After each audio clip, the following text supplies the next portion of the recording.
مشورہ وہ نہیں کرتا جو اپنے آپ کو فنٹر سمجھتا ہے. وہ کہتا ہے میں نے ہر پہلو سے غور کر لیا ہے. بھائی ہو سکتا ہے بہت سے پہلو آپ کے سامنے ہو ہی نہیں. عین ممکن ہے جب آپ مشورہ لو تو کچھ ایسے پہلو سامنے آ جائیں جن کی طرف آپ کا دماغ گیا ہی نہیں تھا.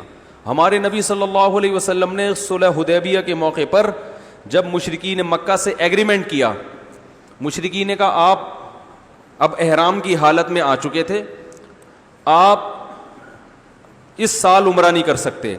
اب شریعت میں حکم ہے کہ احرام کو کھول کے سر مڈوایا جائے, سر منڈائیں گے تو احرام کھلے گا. اب نبی صلی اللہ علیہ وسلم نے صحابہ کو حکم دیا سر مڈالو اور احرام کھول دو. یہ ایسا ہی جیسے نماز میں نیت توڑنے کا کسی کو کہا جائے, مشکل کام ہوتا ہے نا. تو صحابہ نے کہا ہم نے احرام میں آ گئے, عمرہ کیے بغیر تو احرام کھول نہیں سکتے نا, اب کیسے کھول دیں احرام, دم بھی دینا پڑتا ہے اس میں اور عمرہ بھی واجب ہو جائے گا. تو ایک عبادت کو ادھورا چھوڑ کے ہم کیسے احرام کھول دیں, سر منڈا کے ابھی عمرہ کیا نہیں ہے اور احرام میں آ کے ہم کیسے احرام کھول دیں, کیونکہ پہلے زندگی میں کبھی ان کے ساتھ ایسا ہوا نہیں تھا. اور کھولے بھی مشرکین کے کہنے پر, کافروں کے کہنے پر, اور ان کا کوئی مطالبہ بھی معقول نہیں ہے, سارے غلط مطالبے. تو ان کے غلط مطالبے بھی مانیں اور عمرہ بھی چھوڑ دیں اور احرام بھی اتار دیں. تو نبی صلی اللہ علیہ وسلم نے حکم دیا, صحابہ کی نہیں دل مائل ہو رہا تھا, تو آپ نے اپنی زوجہ سے مشورہ لیا کیا کریں. انہوں نے فرمایا یا رسول اللہ آپ ان کو حکم نہ دیں, خود سر منڈا کے احرام کھول دیں, آپ کی دیکھا دیکھی یہ کر لیں گے. کہیں نہیں ان کو, عمل کر کے دکھائیں. کیونکہ ان کے ذہن میں یہ آ رہا تھا نا کہ یہ تو ایک غلط کام ہے, تو جب نبی کو دیکھیں گے کرتا ہوا تو بھائی نبی سے زیادہ پرہیزگار کون ہو سکتا ہے. تو جتنا بھی آپ ان کو کہتے رہیں گے یہ نہیں مانیں گے. تو آپ صلی اللہ علیہ وسلم نے اپنی زوجہ سے مشورہ لیا, انہوں نے مشورہ دیا کہ ایسا کہیں. پیغمبر خدا ہو کر بھی مشورہ لے رہے ہیں کہ بھائی کوئی ممکن ہے ان کے ذہن میں کوئی ایسی بات آ جائے جو میرے ذہن میں نہیں ہے. تو مشورے کا حکم اس لیے بھی ہے کہ جو مشورہ نہیں لیتا وہ اپنے آپ کو دنیا کا سب سے بڑا فنٹر سمجھتا ہے, اور اللہ کو فنٹر سمجھنے والے پسند, فنٹر گیری اسلام میں پسندیدہ نہیں ہے. اور بھائی ہو سکتا ہے تم بڑے فنٹر ہو, بڑے ذہین ہو, لیکن ممکن ہے دوسری کی دماغ ایسی طرف چلا جائے تمہارا ذہن نہ گیا ہو. کیا خیال ہے بھائی, غلط کہہ رہا ہوں تو بتا دیں. تو ہمارے نبی نے تو سکھایا ہے, آپ سے بڑا, آپ سے زیادہ ذہین کون ہو سکتا ہے. تو آپ صلی اللہ علیہ وسلم نے یہی مشورہ پر عمل کیا کہ بھائی کہنے کا فائدہ نہیں ہے, سر منڈا لو. جب صحابہ نے دیکھا نبی نے سر منڈا لیا تو بہت سب نے سر منڈانا شروع کر دیا, سب نے حرام کھول دیا. تو ہم ہوتے استخارہ, ہر چیز میں استخارہ, استخارے پر فیصلے ہو رہے ہیں. کیونکہ زیادہ تر لوگ استخارہ کرتے ہیں شادی بیاہ کے موقع پر اور بیڑا غرق کر رہے ہیں. زیادہ تر نکاح کے موقع پہ استخارے نکال کے رشتوں کا بیڑا غرق کیا جا رہا ہے. یہ تو بہت ہو رہا ہے. اچھا بھلا رشتہ آیا بہن کے لیے, بیٹی کے لیے, استخارے میں نہیں آیا, ٹھیک ٹھاک رشتے کو چلتا کر دیا, کسی مکھنچو سے شادی کر دی کیونکہ وہ استخارے میں آ گیا تھا.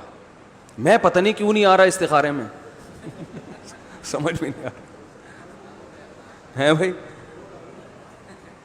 اچھا خیر, تو پتہ نہیں لوگ بیوقوف کیسے بناتے ہیں. تو یہ بیوقوف بناتے ہیں کیا بتا رہا ہوں. تو یہ مزاح کر رہا ہوں, اس کو سیریس نہ لیں بھائی. تو استخارہ نکالا, اچھے رشتے. ابھی ماں باپ اپنی بچی کو لے کر آئے, رشتہ آیا ہوا ہے, مان کے ہی نہیں دے رہی, استخارے میں آ رہا ہے اس بچی کے کہ یہ بندہ ٹھیک نہیں ہے. تو میں نے کہا یہ اس کو سمجھ میں ہی نہیں آ رہا ہوگا, لڑکا پسند نہیں ہوگا, استخارے کی پہ ڈال دیا. آج کل یہ بھی ہے کہ جو چیز سمجھ میں نہیں آ رہی استخارے پہ ڈال دو. بدنام کون ہوگا, استخارہ ہوگا, ٹھیک ہے نا. بدنام کون ہوگا, وہ ہوگا انہوں نے بول, اس میں نہیں آیا. تو مسلمان گراؤنڈ ریئلٹی کو دیکھ کے فیصلہ کرتا ہے, استخاروں کی بیس پہ فیصلہ نہیں کرتا. استخارہ کرتا ہے اللہ سے مدد مانگنے کے کہ بھائی اللہ ہم نے پورے اسباب اختیار کر لیے, فیصلہ کرنا تو ہمارے اسباب سے ہوتا کچھ نہیں ہے, ہمارے اسباب سے ہوتا کچھ نہیں ہے, ہم نے تو سب کچھ کر لیا, اب مدد کون کرے گا, تو اس کے لیے استخارہ کیا جاتا ہے کہ اصل فیصلہ تو تیرا ہے. ہو سکتا ہے میں صحیح سوچ رہا ہوں لیکن وہ غلط ہو, اور جس کو میں غلط سمجھ رہا ہوں ہو سکتا ہے وہ صحیح ہو. تو بس تو کہیں میں نے تو جو کرنا تھا کر لیا, اب تو وہ کرا جو تیرے علم میں بہتر ہو, کرانا وہی تو نے, ٹھیک ہے نا, میرے فیصلوں پہ نہ جانا. تو ہمارے نبی نے غزوہ خندق میں مشورہ لیا صحابہ سے. تو اور دوسرا مشورے کا اصول یہ ہے کہ مشورہ اس سے لیا جائے جو اس فیلڈ میں ماہر ہو. سمجھ میں آ رہی ہے بات؟ جنگ لڑنی ہے, مشورہ حکیم سے لے رہے ہیں. مشورہ کس سے؟ وہ غزوہ خندق میں آپ صلی اللہ علیہ وسلم نے جنگ میں قبائل کی جنگ کو روکنا تھا نا, دفاع کرنا تھا. تو یہ نہیں کہ عرب کے جتنے حکیم ہیں, ایران کے جتنے حکیم ہیں, سب کو بلا لیا ہو, ایسا نہیں ہے. جنگی ماہرین کو بلایا. اور آپ صلی اللہ علیہ وسلم نے خاص طور پر وہ یہ جنگ ایران میں ہوا کرتی تھی کہ چاروں طرف سے قبائل, تو سلمان فارسی سے مشورہ لیا کہ عرب تو اس جنگ کے عادی ہے ہی نہیں, آپ بتاؤ کیسے یعنی اس موقع پر ہم کیسے ڈیفنس کریں.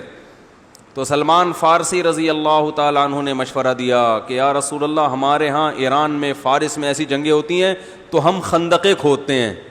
تو ان کے مشورے پر عمل کیا گیا پھر. تو اس لیے ہمارے جو بھی فیصلے ہوں میرے بھائی, گراؤنڈ ریئلٹی کو سامنے رکھ کے ہونے چاہیے.